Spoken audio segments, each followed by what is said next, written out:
కర్మ అనేది ఒకటి ఉంటుందని జగన్మోహన్ రెడ్డికి ఈరోజు తెలిసొచ్చింది. సరిగ్గా ఇదే అసెంబ్లీ సమావేశాల సమయంలో గతంలో చంద్రబాబు గారిని ఆయన సతీమణిని అసెంబ్లీలో విమర్శిస్తే నేను మళ్ళీ ముఖ్యమంత్రిగా ఈ అసెంబ్లీలో అడుగు పెడతాను తప్ప అప్పటి వరకు ససేమిరా నేను అసెంబ్లీకి రానని చంద్రబాబు గారు శపథం చేశారు. మనందరికీ తెలుసు. ఈరోజు ముఖ్యమంత్రిగా అసెంబ్లీలో అడుగు పెట్టబోతున్నారు. అయితే ఆ రోజు విర్రవీగినటువంటి జగన్మోహన్ రెడ్డి ఈరోజు చంద్రబాబు గారి కాళ్ళ మీద పడి ప్రాధేయపడాల్సిన పరిస్థితి వచ్చింది. వాస్తవానికి ఈరోజు అసెంబ్లీ సమావేశాల్లో ప్రధానంగా సభ్యుల ప్రమాణ స్వీకారం అనేది ప్రధాన ఘట్టం. సో దీనికి సంబంధించి అన్ని ఏర్పాట్లు కూడా చేశారు. వాస్తవానికి ముఖ్యమంత్రి ప్రమాణ స్వీకారం చేసిన తర్వాత, మంత్రులు ప్రమాణ స్వీకారం చేసిన తర్వాత ప్రతిపక్ష పార్టీ నాయకుడిగా ఉన్నటువంటి వ్యక్తి కూడా ప్రమాణ స్వీకారం చేయాలి. మిగిలిన వాళ్ళందరూ కూడా ఆల్ఫాబెటికల్ ఆర్డర్లో ప్రమాణ స్వీకారం చేస్తారు.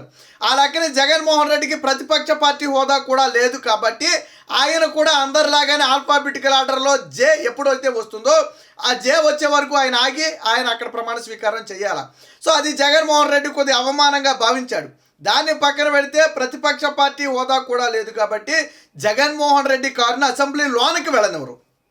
ఆయన కూడా ఇతర సభ్యుల్లాగా బయట దిగేసి ఆయన లోనికి వెళ్ళాలి. సో ముఖ్యమంత్రి కారు వెళ్ళిపోతుంది, మంత్రుల కారు వెళ్ళిపోతే, కానీ ప్రతిపక్ష పార్టీ హోదా ఉంటే జగన్మోహన్ రెడ్డి కూడా వెళ్ళొచ్చు, అసెంబ్లీ లోన్ దాకా వెళ్ళొచ్చు. కానీ అసెంబ్లీ ప్రతిపక్ష హోదా లేదు కాబట్టి సెక్యూరిటీ సిబ్బంది జగన్మోహన్ రెడ్డిని గేటు బయటే ఆపి మీరు దిగి వెళ్ళాలని చెప్పిన నేపథ్యంలో వైసీపీ నేతలు ఇవన్నీ ముందుగానే గ్రహించి ఈ ఒక్కరోజుకి అసెంబ్లీ తొలి సమావేశాలు జరుగుతున్నటువంటి ఈ ఒక్కరోజుకి జగన్మోహన్ రెడ్డి కాన్వాయ్ని అసెంబ్లీ లాబీలోకి అనుమతించాలని చెప్పి వైసీపీ నేతలైతే ఒక విజ్ఞప్తిని తీసుకురావడం జరిగింది. ఇదే సమయంలో ఇంకో విజ్ఞప్తి కూడా తీసుకొచ్చారు. జగన్మోహన్ రెడ్డి చేత మంత్రులు ప్రమాణ స్వీకారం అయిన వెంటనే జగన్మోహన్ రెడ్డి చేత ప్రమాణ స్వీకారం చేయించాలి, ఆ తర్వాత మిగిలిన వాళ్ళతో చేయించండి అని చెప్పి మరొక అభ్యర్థన తీసుకొచ్చారు. వాస్తవానికి ఈ రెండు కూడా చంద్రబాబు గారు కానీ లేదా అసెంబ్లీ కౌన్సిల్ కానీ తిరస్కరించవచ్చు. కానీ చంద్రబాబు గారి పయ్యావుల కేశవ దృష్టికి ఏదైతే విషయం పయ్యావుల కేశవ గారి దృష్టికి వచ్చిందో ఆయన వెంటనే చంద్రబాబు గారి దృష్టికి తీసుకెళ్ళడం జరిగింది. సో చంద్రబాబు గారు ఏంటంటే మనం కూడా మానవత్వంతో వ్యవహరిద్దాం, సరే వాళ్ళు ఎలాగా నోరు తెరిచి అడిగారు కాబట్టి ఈ రెండు విషయాల్లో వాళ్ళకి వెలుసుబాటు ఇవ్వండి అని చంద్రబాబు గారు పెద్ద మనసుతో అంగీకరించిన నేపథ్యంలో జగన్మోహన్ రెడ్డి కారుని అసెంబ్లీ లాబీలోకి తీసుకువెళ్ళడంతో పాటు ప్రమాణ స్వీకారం సమయంలో జగన్మోహన్ రెడ్డిని మంత్రుల తరువాత మొదటి వ్యక్తిగా, అంటే ఒక ప్రతిపక్ష పార్టీ హోదా ఉన్నటువంటి ఆ వ్యక్తికి ఏదైతే గౌరవం లభిస్తుందో ఆ గౌరవాన్ని ప్రతిపక్ష హోదా లేకపోయినా ఇవ్వడానికి చంద్రబాబు గారు పెద్ద మనసుతో ఒప్పుకున్నారు. అంటే విధి చూడండి, కరెక్ట్గా ఇదే అసెంబ్లీ సమావేశాల్లో చంద్రబాబు గారిని అనకూడని అనేక మాటలని ఇబ్బంది పెడితే చంద్రబాబు గారు ఆ రోజు సవాల్ చేసి బయటికి వెళ్ళిపోయి ఈరోజు రావడం జరిగింది. కానీ ఈరోజు అదే చంద్రబాబు గారి దయ మీద జగన్మోహన్ రెడ్డి అసెంబ్లీలో అడుగు పెట్టాల్సిన పరిస్థితి, అదే చంద్రబాబు గారి దయ మీద ఇతర సభ్యుల కంటే ముందు ప్రమాణ స్వీకారం చేయడానికి అంగీకారం కుదిరిన పరిస్థితి. సో అంటే వాస్తవానికి జగన్మోహన్ రెడ్డికి ఇప్పుడు ఎటువంటి ప్రత్యేక వెసులుబాటులు దొరకవు. వాస్తవానికి ఒక ప్రతిపక్ష పార్టీ నేత కలిగి ఉండుంటే జగన్మోహన్ రెడ్డికి ఒక క్యాబినెట్ మినిస్టర్కు లభించే గౌరవ మర్యాదలన్నీ కూడా లభిస్తాయి. అన్నిటిలో కూడా జగన్మోహన్ రెడ్డికి ప్రోటోకాల్ అనేది లభిస్తుంది. కానీ ఇక్కడ ప్రతిపక్ష పార్టీ హోదా కూడా లేకుండా దారుణ పరాజయాన్ని చూసినటువంటి జగన్మోహన్ రెడ్డి ఈరోజు మరి తల ఎలా ఎత్తుకుంటాడనేది ఇక్కడ ఒక ప్రశ్న. వాస్తవానికి అప్పట్లో 151 మంది ఉన్నప్పుడు విరగబడి నవ్వినటువంటి జగన్మోహన్ రెడ్డి ఇప్పుడు తల దించుకుని అసెంబ్లీలో అడుగు పెట్టడమే కాకుండా అక్కడ వాళ్ళు చెప్పిన చోట కూర్చోవాలి, చెప్పినట్టు వినాలి. వాస్తవానికి ఈ సీట్ల కేటాయింపులో కూడా జగన్మోహన్ రెడ్డికి ప్రయారిటీ ఇవ్వాల్సిన అవసరం లేదు. అదే ప్రతిపక్ష పార్టీ హోదా కలిగి ఉంటే మొదటి 1-2 వరుసల్లో ప్రాధాన్యత కల్పిస్తారు. కానీ జగన్మోహన్ రెడ్డికి ఇప్పుడు ఈ ప్రతిపక్ష పార్టీ హోదా కూడా లేదు కాబట్టి వాస్తవానికి అసెంబ్లీలో మూలబడేసినా కూర్చోవాలి. జగన్మోహన్ రెడ్డి అంతకుమించి చేసేదేమీ లేదు. కాకపోతే అలాంటి పరిస్థితి రాకపోవచ్చు, ఎందుకంటే జగన్మోహన్ రెడ్డిని ఖచ్చితంగా ముందు వరుసలోనే కూర్చోబెడతారు. ఎందుకంటే జరిగే ప్రతిదీ జగన్మోహన్ రెడ్డి చూడాలా, జగన్మోహన్ రెడ్డి వినాలా. జగన్మోహన్ రెడ్డి చేసినటువంటి అవమానానికి ఈరోజు అసెంబ్లీ సాక్షిగా చంద్రబాబు గారు ప్రతీకారం తీర్చుకునే అవకాశం కూడా వచ్చింది. ప్రతీకారం అంటే వాళ్ళలాగా దాడులు దౌర్జన్యాలు కాదు.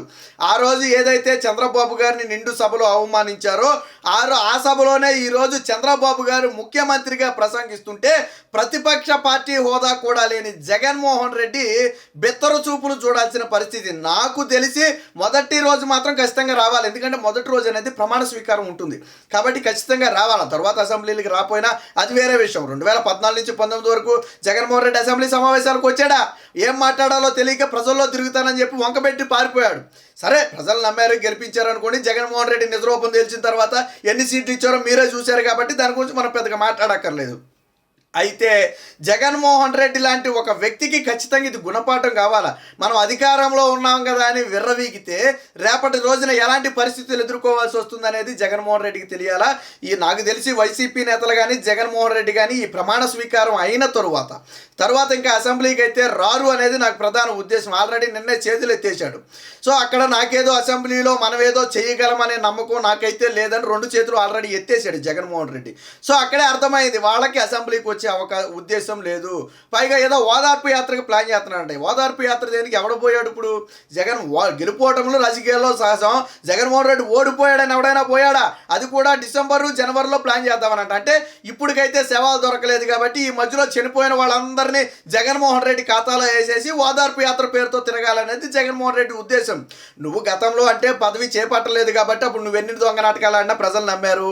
ఆల్రెడీ నీ 5 ఏళ్ల పాలన చూసిన తర్వాత నిన్నెవడో నమ్ముతాడు? ఆల్రెడీ 5 ఏళ్ల పాలన చూసి కుక్కలు కొట్టినట్టు కూడా బయట పంపారు. కనీసం ప్రతిపక్ష పార్టీ హోదా కూడా ఇవ్వలేదయ్యా నీకు. నువ్వు గెలవటమే చావు తప్పు కన్నులోటిపోయినట్టు గెలిచింది. గతంలో 90,000 పైసలకు మెజార్టీతో గెలిచింది నువ్వు. ఈసారి మూలిగి 60,000 మెజార్టీతో గెలవటమే గగనంగా మారిపోయింది. నీ పార్టీలో గట్టిగా 20,000 మెజార్టీతో గెలిచినోడు రెండో ఓడు లేడు చూద్దామంటే ఎవడో ఒకడు మాత్రమే ఉన్నాడు.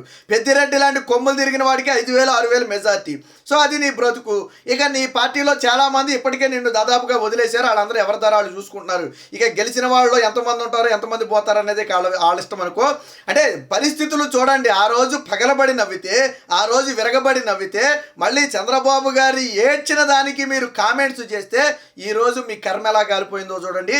అదే చంద్రబాబు గారి దయా దాక్షిణ్యాల మీద నువ్వు అసెంబ్లీ లాబీలో కార్లతో వెళ్ళావు.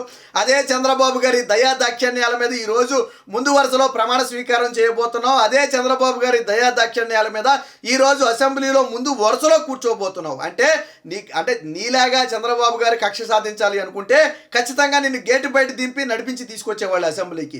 నీలాగా కక్ష సాధించాలి అనుకుంటే అందరిలాగానే నిన్ను ఏదో మూల కూర్చోబెట్టేసి అందరితో పాటే ఆల్ఫాబెటికల్ ఆర్డర్లోనే నీతో ప్రమాణ స్వీకారం చేయించేవారు. కాకపోతే చంద్రబాబు గారికి అలాంటి కక్ష కార్పణ్యాలు నీలాగా ఉండవు. ఆయన వ్యక్తిగత విషయాల జోలికి అసలు పోడు కాబట్టి మీరు అడుక్కుంటే వైసీపీ నేతలు వచ్చి జగన్మోహన్ రెడ్డిని ఎల్లనివ్వండి, ఆయనతో ప్రమాణ స్వీకారం చేయించండి అని అడుక్కుంటే పెద్ద మనసులో ఈరోజు పయ్యావులు కేశవ్ కానివ్వండి, చంద్రబాబు గారు కానివ్వండి ఒప్పుకోవడం జరిగింది. కాబట్టి గుర్తుపెట్టుకోవాలా, కర్మ అనేది ఒకటి ఉంటుంది. ఈ రోజు మన రోజు కదా అని చెప్పి ఇష్టం వచ్చినట్టు మాట్లాడితే రేపటి రోజున కర్మ అనేది ఎంత ప్రమాదకరంగా మారుతుంది అనటానికి ఈరోజు జగన్మోహన్ రెడ్డికి జరిగిందే ఒక ప్రత్యక్ష ఉదాహరణ.